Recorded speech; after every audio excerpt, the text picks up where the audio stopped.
नमस्कार दोस्तों, स्वागत है आप सभी का स्मार्ट क्लास के कॉल एग्जाम पर। और आप यूपी ट्रिपल की पेट 2023 की टेस्ट सीरीज देख रहे हैं।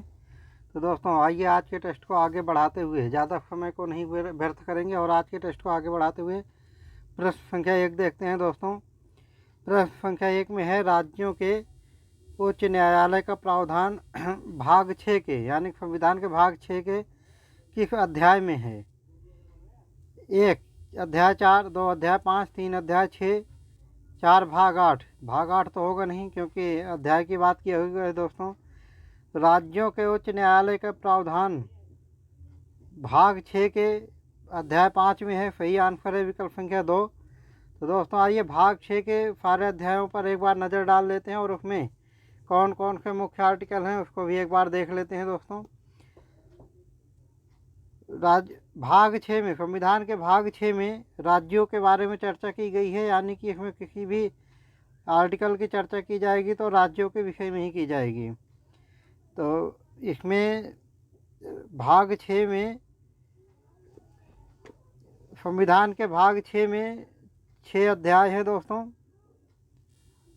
अध्याय 1 में है साधारण, अध्याय 2 में है कार्यपालिका, अध्याय 3 में है राज्य का विधानमंडल, अध्याय 4 में है राज्य की विधायी शक्ति, अध्याय 5 में है राज्यों के उच्च न्यायालय, भाग 6 में है अधीनस्थ न्यायालय। तो आइए दोस्तों इन भागों के बारे में एक बार विस्तार से चर्चा कर लेते हैं कि इसमें कौन से आर्टिकल है। तो भाग 6 राज्य के विषय में चर्चा की गई है। आर्टिकल 152 से 237 तक है। अध्याय 1 में साधारण है, आर्टिकल 152, एक ही आर्टिकल है इसमें है राज्य की परिभाषा दी गई है। दोस्तों और अध्याय 2 में 4 सब पार्ट हैं। दोस्तों एक है अध्याय 2 में कार्यपालिका है राज्य की, और ये आर्टिकल 153 से 167 तक है और इसके 4 सब पार्ट हैं। एक में है राज्यपाल, एक आर्टिकल 153 से 162। सब अध्याय 2 के सब पार्ट 2 में है मंत्रिपरिषद, आर्टिकल 163 के 164। आर्टिकल 3 में है राज्य का महाधिवक्ता, आर्टिकल 165। और सब पार्ट 4 में है दोस्तों अध्याय 2 के सरकारी कार्य का संचालन, आर्टिकल 166 के 167। तो दोस्तों आइए इसकी एक बार विस्तार में चर्चा कर लेते हैं। आर्टिकल अध्याय 2 के सब पार्ट 1 में राज्यपाल है। दोस्तों इसके बारे में जो उपबंध किया गया है राज्यपाल के बारे में आर्टिकल 153 के 162 में किया गया है। आइए दोस्तों देखते हैं दोस्तों इसमें क्या उपबंध किया गया है। आर्टिकल 153 में है राज्यों के राज्यपाल, आर्टिकल 154 में है राज्य की कार्यपालिका शक्ति, आर्टिकल 155 में है राज्यपाल की नियुक्ति, आर्टिकल 156 में है राज्यपाल की पदावधि, आर्टिकल 157 में है राज्यपाल नियुक्त होने के लिए अर्हताएँ, आर्टिकल 158 में है राज्यपाल के पद के लिए शर्तें, आर्टिकल 159 में है राज्यपाल द्वारा शपथ या प्रतिज्ञान, आर्टिकल 160 में है कुछ आकस्मिकताओं में राज्यपाल के कृत्यों का निर्वहन, आर्टिकल 161 में है दोस्तों क्षमा आदि की और कुछ मामलों में दंडादेश के निलंबन, परिहार या लघुकरण की राज्यपाल की शक्ति। आर्टिकल 162 में है दोस्तों राज्य की कार्यपालिका शक्ति का विस्तार। दोस्तों अध्याय 2 के भाग 6 के अध्याय 2 के सब पार्ट 2 में मंत्रिपरिषद है। दोस्तों आर्टिकल 163 और 164। आइए एक बार इस पर नज़र डाल लेते हैं। आर्टिकल 163 में है राज्यपाल को सहायता और सलाह देने के लिए मंत्रिपरिषद, आर्टिकल 164 में है मंत्रियों के बारे में अन्य उपबंध। दोस्तों भाग 6 संविधान के भाग 6 के अध्याय 2 के सब पार्ट 3 में है राज्य का महाधिवक्ता, आर्टिकल 165 में है राज्यपाल का महाधिवक्ता।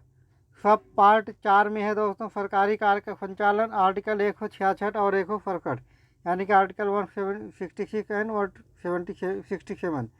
आर्टिकल 166 यानी कि 166 में है 166 राज्य की सरकार के कार्य का संचालन, आर्टिकल 167 यानी कि 167 में है राज्यपाल को जानकारी देने आदि के संबंध में मुख्यमंत्री के कर्तव्य। भाग 6 के संविधान के भाग 6 के अध्याय 3 में है दोस्तों राज्य का विधानमंडल, आर्टिकल 168 के 212। आइए दोस्तों इसके सब पार्ट 8 हैं, सभी की विस्तार में चर्चा करेंगे। दोस्तों सब पार्ट 1 में है साधारण, आर्टिकल 68 के 177। दोस्तों आइए एक बार नज़र डाल देते हैं इसमें क्या क्या उपबंध किए गए हैं। आर्टिकल 168 में है राज्यों के विधानमंडलों का गठन। आर्टिकल 169 या 169 में है राज्यों में विधान परिषदों का उत्पादन या सृजन। आर्टिकल 170 में है विधानसभाओं की संरचना। आर्टिकल 171 में है विधान परिषदों की संरचना। आर्टिकल 172 में है राज्यों के विधानमंडलों की अवधि। आर्टिकल 173 में है राज्य के विधानमंडल की सदस्यता के लिए अर्हता। आर्टिकल 174 में है राज्य के विधानमंडल के सत्रावसान और विघटन। आर्टिकल 175 में है सदन या सदनों में अभिभाषण का और उनके संदेश भेजने का राज्यपाल का अधिकार। आर्टिकल 176 में है राज्यपाल का विशेष अभिभाषण। आर्टिकल 177 में है सदनों के बारे में मंत्रियों और महाधिवक्ता के अधिकार। आर्टिकल दोस्तों सब पार्ट 3(2) में है। आर्टिकल अध्याय 3 भाग 6 के अध्याय 3 के सब पार्ट 2 में है दोस्तों राज्य के विधानमंडल के अधिकारी। आर्टिकल 178 के 187 है दोस्तों। आर्टिकल 178 आर्टिकल 178 विधानसभा का अध्यक्ष और उपाध्यक्ष। आर्टिकल 179 यानी 179 में है अध्यक्ष और उपाध्यक्ष का पद रिक्त होना, पद त्याग और पद से हटाया जाना। आर्टिकल 180 में है अध्यक्ष के पद के कर्तव्यों का पालन करने या अध्यक्ष के रूप में कार्य करने की उपाध्यक्ष या अन्य व्यक्तियों की शक्ति। आर्टिकल 181 में है जब अध्यक्ष या उपाध्यक्ष को पद से हटाने का कोई संकल्प विचाराधीन है तब उसका पीठासीन न होना। आर्टिकल 182 में है विधान परिषद का सभापति और उपसभापति। आर्टिकल 183 में है सभापति और उपसभापति का पद रिक्त होना, पद त्याग और पद से हटाया जाना। आर्टिकल 184 में है सभापति के पद के कर्तव्यों का पालन करने या सभापति के रूप में कार्य करने की उपसभापति या अन्य व्यक्ति की शक्ति। आर्टिकल 185 में है दोस्तों जब सभापति या उपसभापति को पद से हटाने का कोई संकल्प विचाराधीन है तब उसका पीठासीन न होना। आर्टिकल 186 में है दोस्तों अध्यक्ष और उपाध्यक्ष तथा सभापति और उपसभापति के वेतन और भत्ते। आर्टिकल 187 में है दोस्तों राज्य के विधानमंडल का सचिवालय। भाग 6 के संविधान के भाग 6 के अध्याय 3 के सब पार्ट 3 में है दोस्तों कार्य संचालन यानी कि राज्य के कार्य का संचालन। आर्टिकल 188 और 189। आर्टिकल 188 में है दोस्तों सदस्यों द्वारा शपथ या प्रतिज्ञान। आर्टिकल 189 में है सदनों में मतदान रिक्तियों के होते हुए भी सदनों की कार्य करने की शक्ति और गणपूर्ति। सब पार्ट 4 में है दोस्तों सदस्यों की निरअर्हताएँ। आर्टिकल 190 के 193। आर्टिकल 190 में है दोस्तों स्थानों का रिक्त होना। आर्टिकल 191 में है सदस्यता के लिए निरअर्हताएँ। आर्टिकल 192 में है सदस्यों की निरअर्हताओं से संबंधित प्रश्नों पर विनिश्चय। आर्टिकल 193 में है अनुच्छेद 188 के अधीन शपथ लेने या प्रतिज्ञान करने से पहले या अर्हित न होते हुए या निरअर्हित किए जाने पर बैठने और मत देने के लिए फास्ती यानी कि रोक की बात हो रही है। यहाँ पे उनको रोका जाएगा, बैठने से रोका जाएगा या परमिशन दिया जाएगा। फास्ती का मतलब यह है कि फिर अध्यक्ष के हाथ में है दोस्तों। सब पार्ट 5 में है दोस्तों अध्याय 3 के भाग 6 के अध्याय 3 के सब पार्ट 5 में है राज्यों के विधानमंडलों और उसके सदस्यों की शक्तियाँ, विशेषाधिकार और उन्मुक्तियाँ। आर्टिकल 194 और 195। आर्टिकल 194 है दोस्तों विधानमंडलों के सदनों की तथा उनके सदस्यों और समितियों की शक्तियाँ, विशेषाधिकार आदि। आर्टिकल 195 सदस्यों के वेतन और भत्ते यानी कि विधानसभा के सदस्यों के वेतन और भत्तों की बात कर रहा है दोस्तों। और विधायी प्रक्रिया सब पार्ट 6 में है दोस्तों विधायी प्रक्रिया। आर्टिकल 196 के 201। आर्टिकल 196 विधेयकों के पुनः स्थापन और पारित किए जाने के संबंध में उपबंध। आर्टिकल 197 धन विधेयकों से भिन्न विधेयकों के बारे में विधान परिषद की शक्तियों पर निर्बंधन। आर्टिकल 198 धन विधेयकों के संबंध में विशेष प्रक्रिया। आर्टिकल 199 धन विधेयक की परिभाषा। आर्टिकल 200 विधेयकों पर अनुमति। आर्टिकल 201 विचार के लिए आरक्षित विधेयक। सब पार्ट 6 में भाग 6 के संविधान के भाग 6 के अध्याय 3 के सब पार्ट 7 में है दोस्तों। आर्टिकल वित्तीय विधेयकों के संबंध में प्रक्रिया। आर्टिकल 202 से 207। आर्टिकल 202 वार्षिक वित्तीय विवरण यानी कि राज्यों का वार्षिक वित्तीय विवरण, ये बजट की बात कर रहा है दोस्तों। आर्टिकल 203 विधानमंडल में प्राक्कलनों के संबंध में प्रक्रिया। आर्टिकल 204 विनियोग विधेयक। आर्टिकल 205 अनुपूरक अतिरिक्त या अधिक अनुदान। आर्टिकल 206 लेखानुदान, प्रत्ययानुदान और अपवादानुदान। आर्टिकल 207 वित्त विधेयकों के बारे में विशेष उपबंध। सब पार्ट 8 में है दोस्तों साधारण प्रक्रिया। आर्टिकल 208 से 212। आर्टिकल 208 प्रक्रिया के नियम। आर्टिकल 209 राज्य के विधानमंडल में वित्तीय कार्य संबंधी प्रक्रिया की विधि द्वारा विनियमन।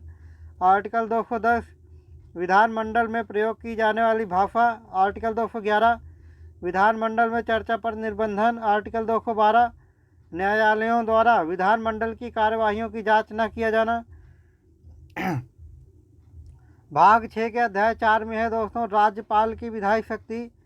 आर्टिकल 213 में एक ही आर्टिकल है दोस्तों। आर्टिकल 213 में है विधानमंडल के विश्रांति काल में अध्यादेश प्रख्यापित करने की राज्यपाल की शक्ति।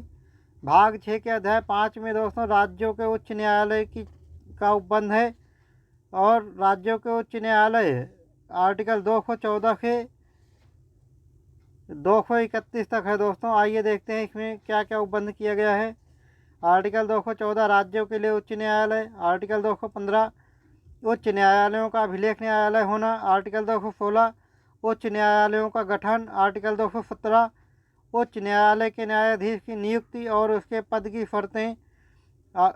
आर्टिकल 218 उच्चतम न्यायालय से संबंधित कुछ उपबंधों का उच्च न्यायालयों को लागू होना। आर्टिकल 219 है दोस्तों उच्च न्यायालयों के न्यायाधीशों द्वारा शपथ या प्रतिज्ञान।